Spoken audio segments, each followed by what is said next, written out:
The voice of life के मुअज़्ज़ज़ सामईन कराम, अस्सलामु अलैकुम। उम्मीद करते हैं कि आप सब खैरियत से होंगे और दुआ गो हैं कि अल्लाह ताला आपको सलामत रखे। मुअज़्ज़ज़ दोस्तों, एक आदमी के 4 बेटे थे। वो चाहता था कि उसके बेटे ये सबक सीख लें कि किसी को परखने में जल्दबाजी का मुजाहरा न करें। लिहाजा इस बात को समझाने के लिए उसने अपने बेटों को एक सफ़र पर रवाना करने का फ़ैसला किया और किसी दूर दराज इलाके में नाशपाती का एक दरख्त देखने के लिए भेजा। एक वक्त में एक बेटे को सफ़र पर भेजा कि जाओ और उस दरख्त को देख कर आओ। बारी बारी सबका सफ़र शुरू हुआ। पहला बेटा सर्दी के मौसम में गया, दूसरा बहार में, तीसरा गर्मी के मौसम में और सबसे छोटा बेटा खज़ां के मौसम में गया। जब सब बेटे अपना अपना सफ़र ख़त्म करके वापस लौट आए तो उस आदमी ने अपने चारों बेटों को एक साथ तलब किया और सबसे उनके सफ़र की अलग अलग तफसील के बारे में पूछा। पहला बेटा जो जाड़े के मौसम में उस दरख्त को देखने गया था, उसने कहा कि वो दरख्त बहुत बदसूरत, झुका हुआ और टेढ़ा सा था। दूसरे बेटे ने कहा नहीं, वो दरख्त तो बहुत हरा भरा था, हरे भरे पत्तों से भरा हुआ। तीसरे बेटे ने उन दोनों से इख्तलाफ किया कि वो दरख्त तो फूलों से भरा हुआ था और उसकी महक दूर दूर तक आ रही थी और ये कि उससे हसीन मंजर उसने पहले कभी नहीं देखा था। अब सबसे छोटे बेटे ने अपने सब बड़े भाइयों से इख्तलाफ जाहिर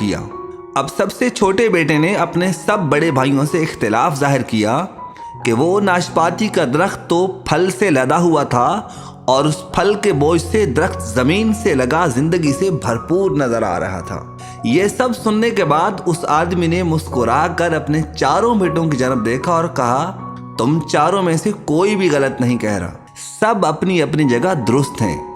बेटे बाप का जवाब सुनकर बहुत हैरान हुए कि ऐसा किस तरह मुमकिन है।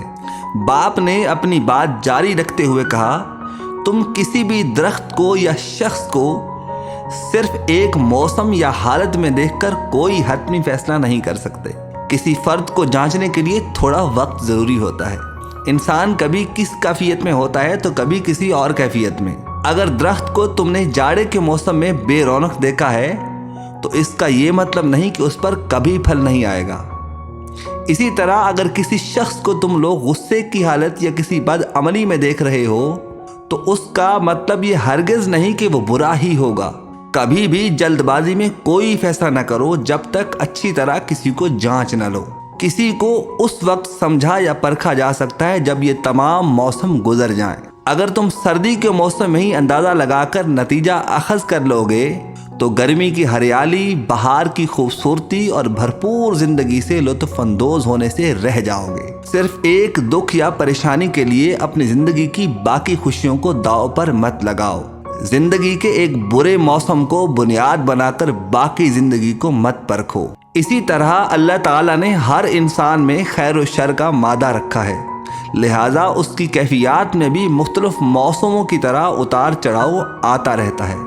लिहाजा हमें हुस्न ज़न रखना चाहिए क्योंकि बदगुमानी भी एक बड़ा गुनाह है। अल्लाह करीम हमें बदगुमानियों से महफूज फरमाए, हम सब का खात्मा ईमान के आला तरीन दर्जे पर फरमाए। आमीन सुम्मा आमीन या रब्बल आलमीन। मुअज़्ज़ज़ सामईन कराम, उम्मीद करते हैं कि हमारी आज की ये काविश आपको ज़रूर पसंद आई होगी। अगर आप हमारे चैनल पर नए हैं तो हमारे चैनल को ज़रूर सब्सक्राइब करें। मिलते हैं एक नेक्स्ट वीडियो में, तब तक के लिए अल्लाह निगहबान।